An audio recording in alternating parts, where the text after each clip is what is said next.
राजस्थान की भव्य धरा श्री स्वस्थ धाम जहाजपुर में गुंजायमान होंगे श्री मुनि सुव्रतनाथ भगवान के जयकारे। परम विदुषी लेखिका गणनीय आर्यका 105 श्री स्वस्ति भूषण माताजी के सानिध्य में भूगर्भ से प्रकटित 1008 मुनि सुव्रतनाथ भगवान की 1008 जोड़ों सहित ऐतिहासिक महाअर्चना मंगल बेला रविवार 2 नवंबर 2025 स्थल स्वस्थ धाम जहाजपुर राजस्थान।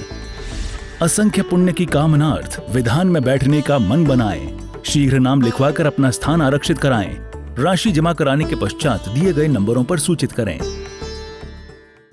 लोग कहते हैं मंदिर जाने से क्या होता है। बहुत से हैं आज कहने वाले मंदिर जाके क्या होता है, क्या है, भगवान क्या करते, कुछ नहीं करते हैं। हम तो घर में ही कर लेते हैं, हमें तो घर में ही मंदिर है कहते हैं ना। अरे बोलिए ना, आचार्य शांति सागर जी महाराज से पूछो कि मंदिर की क्या कीमत है। जिन्होंने प्रभु के सामने दीक्षा ली, जिन्होंने स्थूलक दीक्षा ली, जिन्होंने मुनि दीक्षा ली और जिनने अपने मोक्ष मार्ग को प्रशस्त किया। शास्त्र पढ़ने से क्या होता है? सारे दिन शास्त्र पढ़ते रहो, प्रवचन सुनते रहो, क्या होता है शास्त्र सुनने से? आचार्य शांति सागर महाराज से पूछो कि नेमिनाथ पुराण सुना, पढ़ा भी नहीं, सुना, उनका वैराग्य सुना, उन्हें वैराग्य आया और दीक्षा ले ली। उसमें पढ़ा कि जीवों की रक्षा करनी चाहिए, अहिंसा धर्म का पालन करना चाहिए। घर में रह के अहिंसा धर्म का पालन शुरू कर दिया। उसमें पढ़ा कि नंदीश्वर दीप के व्रत ऐसे ऐसे होते हैं, व्रत करना शुरू कर दिए। कौन कहता है कि शास्त्र पढ़ने से कुछ नहीं होता है? कौन कहता है कि मंदिर जाने से कुछ नहीं होता है? जिसको होता है वो वही जानता है। जिनके जीवन में परिवर्तन आता है वो वही जानता है। जहाँ की मिट्टी उपजाऊ होती है ना, और वहाँ छोटा सा भी बीज डाल दिया जाए तो वहाँ फसल हो जाती है।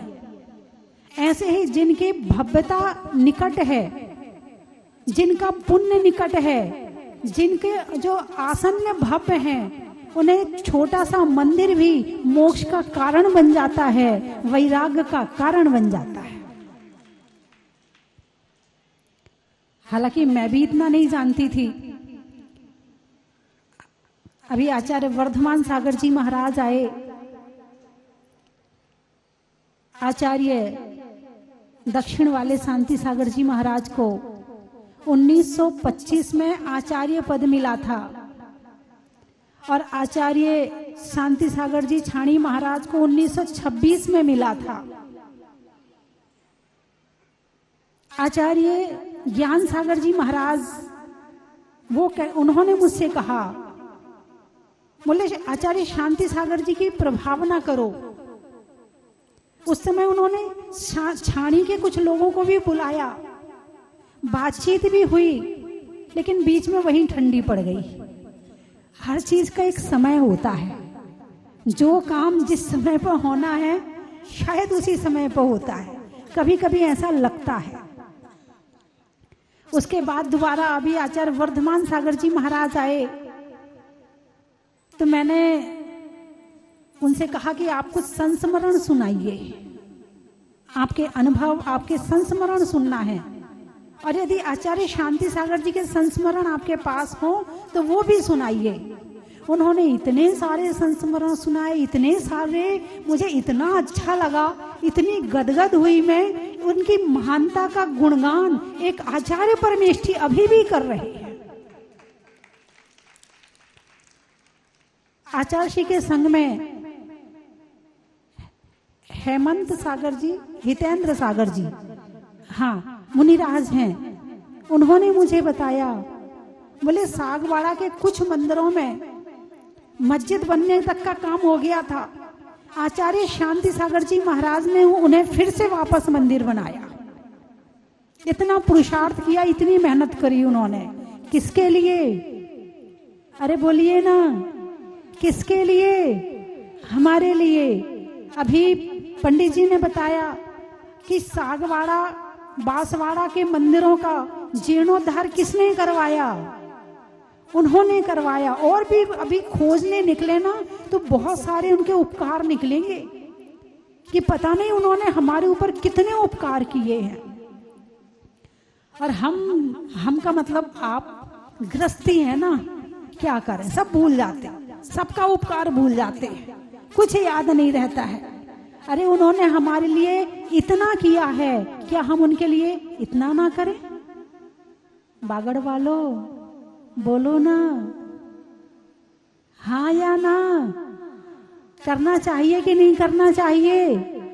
करना चाहिए। क्या होगा? जिन शासन की सेवा, गुरुओं का गुणगान, और जो उपकार उन्होंने हमारे लिए किया है उसके लिए उनका कर्जा हम चुका तो नहीं सकते हैं, लेकिन उनके लिए कुछ तो कर ही सकते हैं। आप अपने बच्चों से क्या चाहते हो? जब इतना सा बच्चा होता तब से चाह शुरू हो जाती, मेरा बेटा बड़ा होगा, इंजीनियर बनेगा, डॉक्टर बनेगा, मेरे लिए ऐसा करेगा, ऐसा करेगा। विचार करते हो नहीं करते हो? इसकी बहू आएगी, मुझे गरम गरम रोटी खिलाएगी, पता नहीं गरम गरम रोटी खिलाएगी कि खरी खोटी खिलाएगी, भरोसा नहीं है उसका। लेकिन यदि हमारे गुरु हम पर उपकार करते हैं तो एक बादल की भांति करते हैं, वो बदले की अपेक्षा नहीं रखते हैं। वो एक वृक्षों की भांति करते हैं कि फल देते हैं मगर बदले में कुछ चाहते नहीं हैं। ऐसे ही हमारे गुरु होते हैं कि सबके लिए करते हैं लेकिन बदले में कुछ भी नहीं चाहते। वो नहीं चाहते हैं लेकिन हमारा अपना कुछ फर्ज तो है, हमारा अपना कुछ कर्तव्य तो है कि हम भी उनका गुणगान करें जिन्होंने हमारे लिए कुछ किया है। और जिस समय कोई मुनिराज नहीं थे ना, विचार करो, एक व्रत लेना हो कि नमोकार मंत्र के व्रत करने हैं, कि कोई से व्रत करने हैं, भक्तांबर के व्रत करने हैं, तो महिलाएं मंदिर में एक दूसरे से पूछती, ए तू कर रही क्या? तू कर रही हो तो मैं भी ले लूं, ए तू कर रही हो तो मैं भी ले लूं। एक व्रत करने में तो ना साथ की जरूरत पड़ती है। और जिस समय यहाँ पर इस उत्तर भारत में कोई मुनिराज नहीं थे और ऐसे समय में उन्होंने स्वयं ब्रह्मचर्य व्रत लिया, स्वयं जाके 7वीं ब्रह्मचर्य प्रतिमा लेकर के, और उन्होंने स्वयं ब्रह्मचारी बनकर के प्रभावना करी और उसके साथ फिर क्षुल्लक दीक्षा खुद ही ली और उसके बाद मुनि दीक्षा खुद ली। कितना अंदर में कैसा फूट रहा होगा वैराग कि अंदर में समा नहीं पा रहा था उनके। अभी पंडित जी बोल रहे थे ना, क्या कह रहे थे पंडित जी? कि अंदर में जो भाव जब उमड़ते से ज्वालामुखी होता है ना, ज्वालामुखी जब अंदर से उबलता है ना तो फिर फूटता है बाहर की तरफ, और अंदर उबाल ना हो ना तो बाहर भी फूटने वाला नहीं है। ज्वालामुखी की तरह उनके मन में वैराग्य था। उनका वैराग्य गुनगुना नहीं था, उनका वैराग्य उबलता हुआ नहीं था, उनका वैराग्य ज्वालामुखी की तरह था कि कुछ निमित्त ना होते हुए भी स्वयं को ही निमित्त बनाया, प्रभु को निमित्त बनाया और दीक्षा ले ली। यहाँ तो इतने सारे संत हैं तो भी दीक्षा के भाव नहीं बनते, इतने प्रवचन सुनते हैं तो भी वैराग्य नहीं आता, इतने निमित्त देखते हैं तो भी वैराग नहीं आता। और वहां नेमिनाथ का वैराग्य सुना और उनको वैराग आ गया। अभी मैंने स्मृति ग्रंथ मंगवाया, उसमें कई विद्वानों ने बहुत अच्छे अच्छे लेख लिखे। उसको पढ़ पढ़ के ऐसे भाव उमड़े कि नहीं, मुझे प्रोग्राम तो करना ही है। यदि हम कर सकते हैं तो जरूर करें, प्रभु ने शक्ति दी है तो जरूर करें। वैसे तो अन्य पर्याय में शक्ति तो होती नहीं है, इस पर्याय में शक्ति मिली है तो हमें जरूर करना चाहिए। तो एक दिन कहाँ गई पंकज जी हैं, पंकज जी आए तो मेरे मन में जो विचार थे मैंने पंकज जी को कहा, मैंने कहा पंकज जी ऐसे ऐसे भाव है। इन्होंने बड़ी सरलता और सहजता का, हो जाएगा माता जी, कितनी सहजता से बोल रहे, हो जाएगा माता जी, हो जाएगा माता जी। विश्वास तो था, क्योंकि मैं इन्हें पहले से जानती हूँ और आज से नहीं जानती हूँ, जब रेण सागर जी आए थे तब से जानती हूँ। फिर ये यहाँ के ट्रस्टी भी बने। फिर ये बोले माता जी हमारे यहाँ के जो बड़े बुजुर्ग और जिनका नाम सबसे आगे लिया जाता, एक बार सुरेश जी से भी बोल दें। मैंने कहा लगाओ फोन। सुरेश जी बोले माता जी हो जाएगा। फिर बोले माता जी वो दिनेश जी खोडनिया है, उनको भी बोल दें। मैंने कहा लगाओ फोन। बोले हो जाएगा। फिर बोले हमारे यहाँ के सेठ साहब हैं सागवाड़ा के, उनको भी कह दें। बोले लगा। मैंने कहा लगाओ फोन। बोले हो जाएगा। हो गया।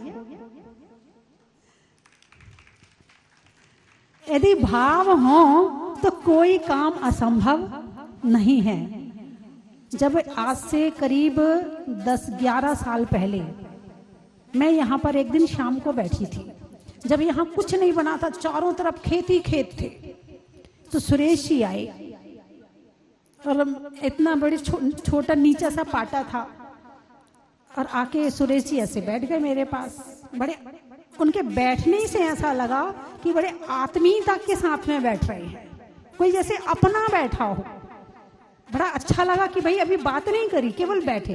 माता जी वंदना, चेहरे की मुस्कुराहट अपनेपन की थी। लगा कि हाँ कुछ बात ये करेंगे और अच्छा लगेगा। उसी समय से जो जुड़े हैं, तो उस दिन से लेके आज तक हर महीने 2 महीने में एक बार भगवान का अभिषेक करते ही करते हैं आकर के।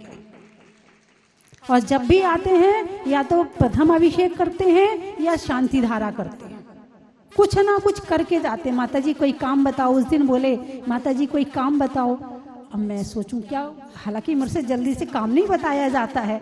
मैंने सोचा क्या काम बताऊं। मैंने कहा कोई होगा तो काम बता दूंगी। मेरे ख्याल से काम बता पाई कि नहीं बता पाई, अभी तक नहीं बताया ना। आज तक कोई काम नहीं बताया मैंने इन्हें।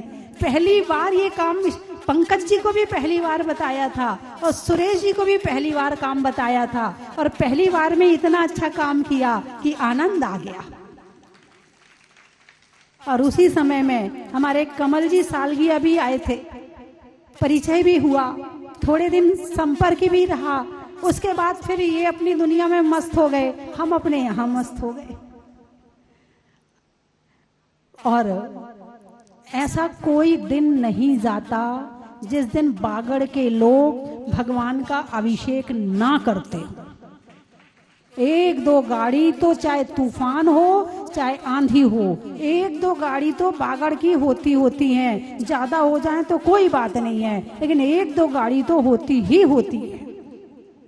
बागड़ वालों का बड़ा प्रेम है इस क्षेत्र से। खूब दान देते हैं, खूब भक्ति करते हैं, खूब अभिषेक करते हैं, खूब पूजा करते हैं, और मुझे भी बहुत अच्छा लगता है। अब रही बात बागड़ जाने की, कहो तो बता दूं। चलो अभी बताती हूँ। अभी इसके पहले एक बात और बतानी है। कौन सा सन चल रहा है? सन कौन सा चल रहा है? 2025। आचार्य शांति सागर जी छाणी महाराज को आचार्य पद कब मिला था? 1926 में। कितने साल हो गए? 99 साल हो गए। कितने साल हो गए? 99। अब कौन सा लगने वाला है? 100वां लगने वाला है। तो मेरे भाव है कि 1 वर्ष तक हम आचार्य श्री का 100वां पदारोहण, आचार्य पदारोहण शताब्दी समारोह मनाएं। क्या आप लोग मना सकते हैं? ज्यादा मेहनत नहीं करवाऊंगी, ज्यादा काम नहीं करवाऊंगी, चिंता नहीं करो। आपकी गृहस्थी में कोई दिक्कत नहीं आएगी, घर में भी रहना और काम भी हो जाएगा। अब उठाइए हाथ। कौन कौन चाहता कि 1 वर्ष तक हमें मनाना चाहिए? अच्छे से हाथ उठाओ। सागवाड़ा से शुरुआत कर देंगे। छाणी वाले भी आए हैं, छाणी में मंदिर भी बन रहा है, मंदिर का पंच कल्याणक भी होना है। अब देखो क्या होता है, हैं? तो आचार्य अभी बीच में मैंने एक बार जब बुलाया तो हमारे सागवाड़ा से भी सभी भक्तगण आए थे और बांसवाड़ा से आए थे और कई जगह के भक्त आए थे। तो हसमुख गांधी को उसका अध्यक्ष बना दिया है। समिति बनके तैयार होने वाली है। बागड़ वालों की लिस्ट चाहिए मुझे कि उसमें किस किस को और जोड़ना है। आप लोग अपने आप ही, क्योंकि अभी ज़्यादा 2 4 5 जनों के अलावा बागड़ में ज़्यादा जनों को मैं नहीं जानती हूँ, तो अभी आप लोग अपने आप ही लिस्ट बना कर दे दें। फिर धीरे धीरे जब मैं आऊँगी तब मैं स्वयं सबसे परिचय कर लूँगी और आगे का काम और मैं खुद ही करवा लूँगी, है ना। अब जो अभी बात कही थी कि पैसे की, कि बागड़ वाले पैसे, मैं पैसा नहीं चाहिए। अब बागड़ से क्या चाहिए मुझे, क्या चाहिए, क्या चाहिए, हैं मिनी शांति सागर चाहिए। कौन चाहिए मुझे, मिनी शांति सागर चाहिए। वो तो हो चुके 100 साल पहले हैं, लेकिन अब मुझे आने वाली पीढ़ी में से कौन कौन ऐसा है जो शांति सागर बन के आगे आएगा, अब मुझे वो चाहिए। तो आप लोग, मैं हालांकि सुरेश जी, पंकज जी कई बार कह चुके, माता जी बागड़ चलो, बागड़ चलो, बागड़ चलो, लेकिन बागड़ जाना अभी मेरा नहीं हो पाया है। मेरे खुद के भी भाव है कि मुझे जाना है, मेरे खुद के भी भाव है, क्योंकि जहाँ हमारे प्रथम गुरु हुए हैं तो उन गुरु के जन्म स्थान पर, उनकी समाधि स्थान पर मुझे जाना चाहिए और मैं जाना चाहूंगी। और मैं, अच्छा, बिना चातुर्मास के आऊंगी तो क्या आप नहीं बुलाएंगे? आप तो केवल चतुर्मास ही मांग रहे हो, तो बिना चतुर्मास के ना आऊं क्या? तो चतुर्मास क्यों मांग रहे हो फिर आप? हाँ, चतुर्मास में बंध जाते हैं, बंध गए, कलश स्थापित हो गया, अब आप स्थापित हो गए, अब नहीं जा सकती कहीं, इसलिए लोग चतुर्मास मांगते हैं। शीत प्रवास नहीं मांगते, ग्रीष्म प्रवास नहीं मांग, बारिश में मांगते हैं ताकि कहीं जाए ना। तो एक बार मैं पूरी लिस्ट तैयार करवाऊंगी कि बागड़ में कितने गांव हैं, कितने मंदिर हैं। आपके पास में इसका कोई है क्या डाटा कि पूरे बागड़ में गांव कितने हैं, मंदिर कितने हैं, समाज कितनी है कोई डाटा है आपके पास में?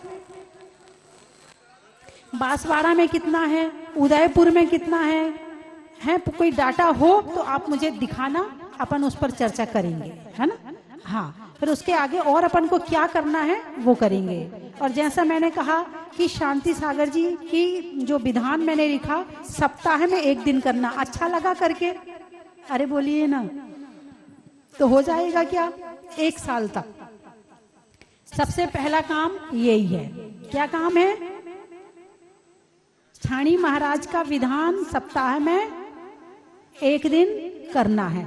दूसरा काम, आप स्थान का चुनाव करो कि अब शांति सागर जी के जो कीर्ति स्तंभ हैं, छोटा बड़ा जैसा भी हो, कहाँ कहाँ बनने हैं, कितनी जगह बनने हैं, कहाँ कहाँ स्थापित होने हैं। मंदिर में जगह है तो मंदिर में बनाओ, चौराहे पे जगह है तो चौराहे पे बनाओ, एक समिति बना लो।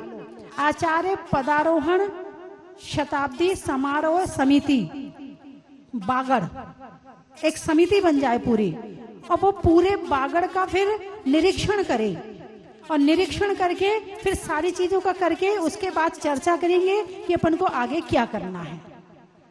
सही है? अरे बोलिए ना।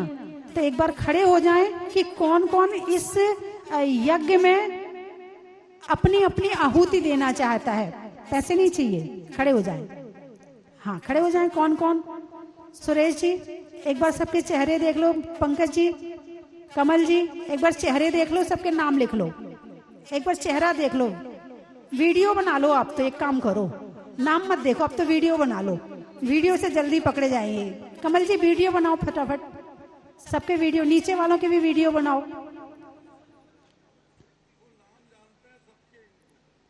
एक बार पीछे भी नजर डाल लो। और सुरेश जी एक बार नजर आप भी डाल लो। हाँ, ये समिति बन गई, ये बन चुकी, अब किसी को कहने की जरूरत नहीं है। एक होता है कि तुम कहोगे तो कर देंगे, नहीं तो अपने घर में बैठे। एक है कि हम खुद खड़े हो गए। एक बार तालियां बजाइए इनके लिए। ये सारे ऊर्जावान कार्यकर्ता हैं, इनके अंदर ऊर्जा है, इनसे धर्म की प्रभावना होगी। बहुत बढ़िया, बहुत अच्छा, बैठ जाइए। और इसके पश्चात एक मैंने, भैया जी ने एक किताब लिखी है, उस किताब का नाम मैंने रखा है उत्तर का ध्रुव तारा। क्या नाम रखा है? उत्तर का ध्रुव तारा। क्योंकि राजस्थान कहाँ है? उत्तर में है? तो उत्तर का ध्रुव तारा किताब का नाम मैंने ये रखा। और पतली सी किताब है ताकि सहजता में पढ़ने सब लोग। बच्चा भी पढ़ने बैठेगा तो उसको भी लगेगा कि हाँ इतनी सी तो है, चलो पढ़ लेते हैं। अभी जो यहाँ से स्वस्ति संदेश है वो भी लेकर जाना। वो किताब का सारा मैटर इसमें भी आ गया है। किताब अभी नहीं आ पाई है तो इसलिए इसमें छपवा दिया है, तो इसको लेकर के जाना और इसको पढ़ना। और वहाँ जितने मीडिया है जितना बागड़ में आपके मीडिया है, उस मीडिया को भी इकट्ठा करके एक बार ये जो मैटर यहाँ से दिया जा रहा है, एक बार वहाँ के अखबारों में निकलवाना और वहां पर प्रभावना करना कि कौन शांति सागर जी हुए थे और किन्होंने धर्म प्रभावना करी। और अजैनों में, जैनों में नहीं, अजैनों में भी है मांस छुड़वाना, शराब छुड़वाना। आप देखो, पढ़ो तो उनका। आप तो जानते नहीं कि कौन थे, आपको केवल नाम ही पता है कि कौन थे। और उनका जो प्रभावना क्षेत्र है, बागड़ तो है ही है, उसके साथ साथ इंदौर, ललितपुर, ये एरिया भी उन्होंने बहुत प्रभावित किया और बहुत वहां अच्छे अच्छे कार्य किए हैं। स्वयं तो तपस्वी थे, स्वयं तो अपनी साधना करते ही करते थे, उसके साथ जो समय बचता था वो समाज की बुराइयों को निकालने में भी देते थे। तो ऐसे आचार्य शांति सागर जी छाणी महाराज, जो कि बागड़ प्रांत के थे, लेकिन अब वो संपूर्ण भारत के हैं, संपूर्ण विश्व के हैं, हम सब के हैं, हम पूरी जैन समाज के हैं और जैन अजैन संपूर्ण समाज के हैं। तो आज हमने उनकी भक्ति की, उनकी आराधना की और उनके नाम से एक श्राविका आश्रम सागवाड़ा में भी चल रहा है। हाँ, ऐसे आश्रम और भी खुलवाए होंगे, स्कूल भी खुलवाए, सबको करवा रहे, खोज करवा रही हूँ। और मैंने एक बात और बताई कि आपके यहाँ के जो 70-80 साल के बुजुर्ग हैं, उनके जो अनुभव हैं, एक जने या 2 जने या 5 जने अपने जो आपके बुजुर्ग हैं उनकी रिकॉर्डिंग कर लें, रिकॉर्डिंग करके एक नंबर ले लें, उस पर भेज दें, उसको लिखित में करवा दिया जाएगा, उसकी किताब छपवा दी जाएगी। ग्रंथमाला भी है, उन्होंने छाणी में भी है, सागवाड़ा में भी है, कई जगह उन्होंने शास्त्र भंडार भी बनवाए, क्योंकि उस समय शास्त्रों की बहुत कमी थी। अब तो भरपूर पढ़ने वाले कम हैं, शास्त्र ज्यादा हैं। पहले पढ़ने वाले ज्यादा थे, शास्त्र कम थे, और कोई एक शास्त्र भेंट कर देता था। एक आया है उनके संस्मरण में कि एक बार उनको किसी ने रत्नगंध श्रावकाचार भेंट किया, बहुत पड़ी है घर में, ये कीमत ही नहीं जानते जिनवाणी की कि जिनवाणी होती क्या है। तो बंधुओं, आज आप सबने यहाँ आकर गुरुवर का गुणगान किया, उनकी पूजा की, उनकी भक्ति की। तो 12 महीने में 12 स्थान पर प्रोग्राम होंगे, 1 महीने में 1 प्रोग्राम। बड़े बड़े शहर चुन लो, तो 1 प्रोग्राम बांसवाड़ा में हो जाए, हो सकता है क्या? प्रोग्राम मैं बता दूंगी क्या करना है। हाँ, जोरदार तालियां बजाइए। 1 प्रोग्राम बांसवाड़ा में होगा, दूसरा प्रोग्राम सागवाड़ा में, हाँ तालियां बजाइए। तीसरा प्रोग्राम छाणी में जो प्रोग्राम होगा उसमें संपूर्ण बागड़ के लोग जाएंगे। वहां का प्रोग्राम वो समापन का प्रोग्राम होगा, यानी छाणी ग्राम में समापन होगा और सागवाड़ा या बांसवाड़ा में शुभारंभ होगा। ठीक है, तो 2-3 प्रोग्राम तो ये बड़े हो गए। बाकी छोटे गांव के गढ़ी, हाँ गढ़ी, छुल्लक दीक्षा गढ़ी में ली थी, तो 1 प्रोग्राम गढ़ी में होगा। प्रतापगढ़ में भी उन्होंने चतुर्मास किया था। प्रतापगढ़ वाले आए क्या? नहीं आए, उन्हें नहीं लेकर आए आप। चलो कोई बात नहीं, अब बात कर लेना उनसे, है ना। तो 1 प्रोग्राम प्रतापगढ़ में हो जाएगा। और कहाँ वाले हैं? बागी दौरा से काफी लोग आए हैं। वहां का प्रोग्राम महिला मंडल करवाएगी। ये जो महिला मंडल है ना, बहुत ऊर्जावान महिला मंडल है। इस महिला मंडल की जिम्मेवारी है कि एक प्रोग्राम आपको करवाना है। तालियां तो बजाइए आप। कितने हो गए? घाटोल वाले आए क्या? आए हैं? महिलाएं आई, पुरुष भी आए हैं? महिलाएं आई हैं। अच्छा, मेरी आवाज पीछे तक पहुंच रही है क्या? पहुंच रही है? अच्छा चलो ठीक है। तो घाटोल वाले हाथ उठाएं जरा। तलवाड़ा वाले, अर्थूना वाले, कहां कहां से आए? वो कागज दो ना, मैं तो बता दूं जो शहर के नाम है जो लाए थे वो। नौगमा वाले, हाँ नौगमा तो बहुत अच्छा है। कहाँ है? बहुत लोग यहाँ भी आते हैं नौगमा। हाँ, एक प्रोग्राम नौगमा का लिख लो। कौन लिख रहा है? हाँ, एक जने लिखते जाओ। हाँ, है ना? एक प्रोग्राम नौगमा में हो जाएगा। बाकी आप लोग फाइनल कर लेना कि कहाँ करना है ना? बाकी आप लोग फाइनल कर लेना। 5-6 हो गए हैं, 5-6 आप लोग फाइनल करने कहाँ। जैसे कि बांसवाड़ा बहुत बड़ा है तो 2 प्रोग्राम हो जाएंगे। जैसे उदयपुर बहुत बड़ा है तो 2 प्रोग्राम हो जाएंगे। विजयनगर है, ईडर, हाँ ईडर में तो काफी चतुर्मास हुए हैं। ईडर को टच करना तो बहुत जरूरी है। ईडर को तो अपन में भूल ही गए। ईडर तो उनका प्रभावना क्षेत्र रहा, गढ़ रहा उनका ईडर तो बंधुओं, और जहां जहां वाले टीवी में मेरी बात सुन रहे हैं, एक प्रोग्राम इंदौर में होना चाहिए। शायद 2 चतुर्मास हुए हैं इंदौर में, और एक प्रोग्राम उनका ललितपुर में होना चाहिए। 1925 का चतुर्मास उनका ललितपुर में हुआ है। एक प्रोग्राम गिरिडीह में होना चाहिए क्योंकि वहां आचार्य पद मिला है। तो ये जो समिति बनेगी, और जो समिति और जो दूसरी बन रही है, जो अपने पूरे भारतवर्ष की बन रही है, आप दोनों मिलकर के एक दिन बैठ के विचार कर लेना कि ये सारे कार्यक्रम कैसे और कब करना है। ठीक है? अरे बोलिए ना, ऐसा लग रहा थक गए। लाओ महत्व सुना दूं, अभी थकान उतर जाएगी। वो कागज लाओ भानु, नाम वाला कागज, शहर के नाम वाला। आप पंडित जी हैं क्या वहां के? आप माइक पे बहुत अच्छा बोलते हैं। अच्छा वो थे क्या? अच्छा, थोड़ा माइक और बढ़ाओ। महिलाओं में कड़ा का,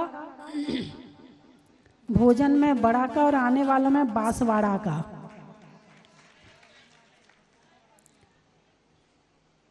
जनवरी में जाड़ा का, जाड़े में काढ़ा का, आने वालों में तलवाड़ा का। बड़ा ही महत्व है, सभी को बोलना है, बड़ा ही महत्व है। तौलने में धड़ा का, गर्मी में घड़ा का, और आने वालों में सागवाड़ा का। भोजन में बड़ी का, बूढ़ों में छड़ी का, और आने वालों में गढ़ी का। सोचने में मन का, फूलों में चमन का, और आने वालों में खोडन का।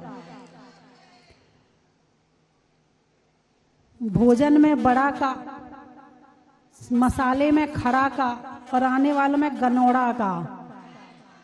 राम की सिया का, सावन में बिया का, आने वालों में लोहारिया का। नेता के दौरा का, रंगों में हरा का, और आने वालों में बागी दौरा का। सड़क में टोल का, धरती में गोल का, और आने वालों में घाटोल का। पैसों में जमा का, रात्रि में क्षमा का, और आने वालों में नौगमा का। गाने में सुर का, नृत्य में नूपुर का, आने वालों में भीमपुर का। करने में आशा का, नहीं होने में निराशा का, आने वालों में सेनावासा का। हीरे के जड़ा का, भोजन में बड़ा का, और आने वालों में चंदू जी के गड़ा का। नए नए नाम सुनने मिल रहे मुझे। कान में बाला का, मकड़ी में जाला का, और आने वालों में कोहाला का। पुर्जों में पाना का, रिश्तों में नाना का, आने वालों में बजवाना का। रिश्तों में ससुर का, देवों में असुर का, आने वालों में परतापुर का। सामान रखने में बोरी का, घर में छोरी का, और आने वालों में बोरी का। अनाज में चना का, गर्मी में पना का, और आने वालों में आजना का। पान में चूना का, गाड़ियों में लूना का, आने वालों में अर्थूना का। घोड़ा कर्तव्य कोमल अक्षर मुकेश जी बागी द्वारा सर्व परिवार से, घोड़ा सज्जन कुमार जी, शांतिलाल जी, शांतिरामपुर सर्व परिवार से, एवं रजावत रमन लाल जी जैन बाहुबली कॉलोनी दोषी, अशोक कुमार जी जैन मोतीलाल जी बागी द्वारा, प्रियंका जी, राजकुमार जी, अंजना जी बांसवाड़ा, शकुंतला जैन, कांतिलाल जी, सतीश जैन बांसवाड़ा सर्व परिवार से, एवं आजीवन विधानकर्ता अरहन जी, अभ्युदय जी, जुननकर जैन नागपुर वाले सर्व परिवार से, महा आरती करता परिवार अनुज जैन, शैली जैन, हर्ष जैन गुड़गांव वाले सर्व परिवार से, भक्तांबर पाठ दीप प्रज्वलन करता अनुज जी, शैली जी, हर्ष जैन गुड़गांव, सम्यक शिवानी, लता, कमल जी बांसवाड़ा, उषा जी, राहुल जी, अंतिमा जी, अनुपम जी, नीतू, तुषार, विहान, भव्य जयपुर वाले सर्व परिवार से, एवं प्रतिदिन शांति धारा करता परिवार, भगवान के माता पिता बने श्रीमती रेखा जी, श्री भूपेन जी जैन हुमण मुंबई निवासी, श्री कैलाश चंद जी माणक जी, रमेश जी, दीपक सोम दर्पण समष्टोलिया बोहरा परिवार जयपुर, श्री विमल जी, अशोक जी, संजय जी, विकास आयुष पलक प्रतीक काव्य सक्षमावधि समस्त रारा परिवार, राहु केला उड़ीसा, श्री तरुण जी, रजनी जी, अनुराग जी, प्रतीक्षा काला, अंकुर मनसारी वीर पाटनी सा परिवार मुंबई, श्री अशोक जी, संतोष देवी, आस्तोष नेतिसा, आशीष ऋतिका, विदिशा, नित्यांश, अश्वी, जसित, विनायका सा परिवार सूरत, बांसवाड़ा से संघवी श्री सुरेश कुमार जी, अंजना जी, ललित राणा, विशाल शालिनी, सेलेंटीना, जलज दीपार्थी, हर्ष किंजल, मुक्तेश निराली, अनुभव लक्ष्य, दीपांशु, विपुल, वैदिक, ग्रंथ समाज संघवी परिवार बांसवाड़ा, श्री परवजी, सचिन जी, विमल कुमार जैन अहमदाबाद, श्री सुरेश जी, सरिता जी, रोहित, नेहा, अंकित, नैना जी, पाटनी परिवार कोलकाता, ईसा जैन, ईशान जैन के स्वास्थ्य लाभ हेतु, ईशान जैन के परीक्षा में सफलता प्राप्ति हेतु बेंगलोर सह परिवार से, चोखलिया जोंटी दिलीप जी, बड़ोदिया, चोखलिया मिहिर बड़ोदिया सह परिवार से, श्री कौशल कुमार जी जैन सह परिवार से, श्री समुदा सतीश जी, मंजुला, प्रदीप जी, शकुंतला, लक्ष्मीलाल जी, रेखा, दिनेश जी जैन शातिया बागीदोरा सह परिवार से, श्री विनय जी, हेमंत जी, अल्पेश जी जैन बागीदोरा सह परिवार से, परम पूजनीय भारत गौरव गुरुमागण न्यारेगा स्वस्ति भूषण माते समाज संघ से, सकल दिगंबर जैन समाज जहाजपुर सह परिवार से, सकल दिगंबर जैन समाज वागड़ क्षेत्र सह परिवार से, यहाँ उपस्थित सभी भक्तगण, शांति धारा देखने वाले, करने वाले, बोलने वाले, टीवी के माध्यम से देखने वाले, यूट्यूब चैनल के माध्यम से देखने वाले, देश विदेश के सुख शांति समृद्धि की कामना हेतु, समस्त विश्व में शांति हेतु, समस्त स्वस्तिधाम कार्यकर्तागण सह परिवार से, समस्त स्वस्तिधाम प्रबंध समिति सह परिवार से, दोषी विपिन चंद जी, मगनलाल जी बागीदोरा सह परिवार से, परम पूज्य आचार्य भगवान शांति सागर जी महाराज की 138वीं जन्म जयंती के शुभ अवसर पर पधारे हुए सभी भक्तों की सुख शांति समृद्धि की कामना हेतु सर्वेशाम पुष्टिरस्तु। बंधुओं, आज ये जहाजपुर तीर्थ, स्वस्ति धाम जहाज मंदिर, भूगर्भ से प्रकटित अतिशयकारी मुनीश्वरनाथ भगवान का जहाज मंदिर पूरे विश्व की अद्वितीय धरोहर बन चुका है। आज ये तीर्थ golden book of world record में दर्ज हो चुका है। ऐसे ऐतिहासिक जिनालय में कई कार्यक्रम आयोजित होते रहते हैं। इसी श्रृंखला में एक 3 दिवसीय महामहोत्सव का आयोजन होने जा रहा है। परम पूजनीय सिंहरथ प्रवर्तक त्रिलोक तीर्थ प्रणेता आचार्य भगवान विद्याभूषण सन्मति सागर जी महाराज की आज्ञानुवर्तु शिष्या गण्यारिका स्वस्ति भूषण माता जी के सत्संग पावन सानिध्य में। बंधुओं, ये स्वस्ति धाम आपको बुला रहा है। इसी श्रृंखला में 1 नवंबर को परम पूजनीय भारत गौरव गुरुमा गण्यारिका स्वस्ति भूषण माता जी, जिनकी साधना और तपस्या के फल से आज ये स्वस्ति धाम तीर्थ जन जन के मानस पटल पर अंकित हो चुका है, उनका जन्म जयंती महामहोत्सव शुभकामना परिवार, जो पूज्य माता जी की प्रेरणा से पूरे भारतवर्ष में लगभग 400 शाखाएं संचालित है, उनका अधिवेशन और पूज्य माता जी के चातुर्मास निष्ठापन के बाद पिछी परिवर्तन का भव्याति भव्य कार्यक्रम 1 नवंबर को आयोजित होगा और 2 नवंबर को मुनीश्वरनाथ भगवान की भक्ति। बंधुओं, 2 नवंबर को मुनीश्वरनाथ विधान का आयोजन किया जा रहा है। उस विधान में अधिक से अधिक संख्या में बैठ करके भक्ति करने का सुनहरा मौका पूज्य गुरुमा के सत्संग पावन सानिध्य में पूज्य माता जी के द्वारा रचित विधान उन्हीं के सानिध्य में करने का सुनहरा मौका हम सबको मिलने जा रहा है। तो आप इस विधान में बैठ करके भक्ति कर सकते हैं। इसके लिए एक जोड़े की न्यौछावर राशि मात्र 1100 रुपये है। कोई अकेला बैठना चाहे तो मात्र 500 रुपये की राशि में आप अपना नाम दे सकते हैं। तो बंधुओं, इस 3 दिवसीय कार्यक्रमों की श्रृंखला में आप सादर आमंत्रित हैं। आप अपनी सूचना स्वस्ति धाम पर दे सकते हैं। बाहर से पधारे सभी भक्तों के आवास एवं भोजन की समुचित व्यवस्था क्षेत्र समिति द्वारा की जा रही है। धन्यवाद।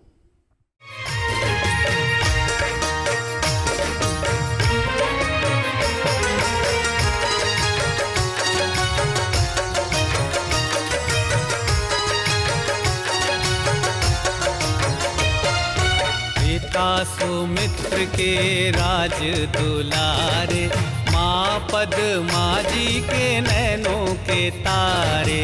पिता सुमित्र के राज दुलारे, माँ पद्मा जी के नैनों के तारे।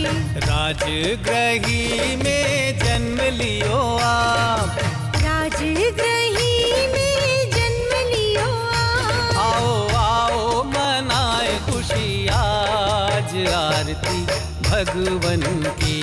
आओ आओ करें गुणगान आरती भगवन की। आओ आओ करें गुणगान आरती भगवन की।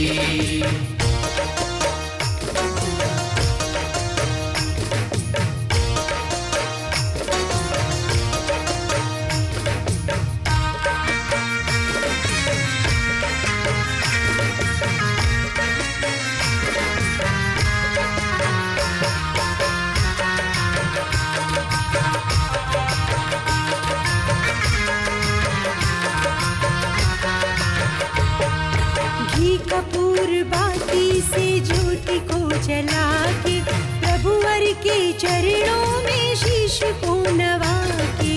घी कपूर बाती से ज्योति को जला के, प्रभुवर के चरणों में शीश को नवा के।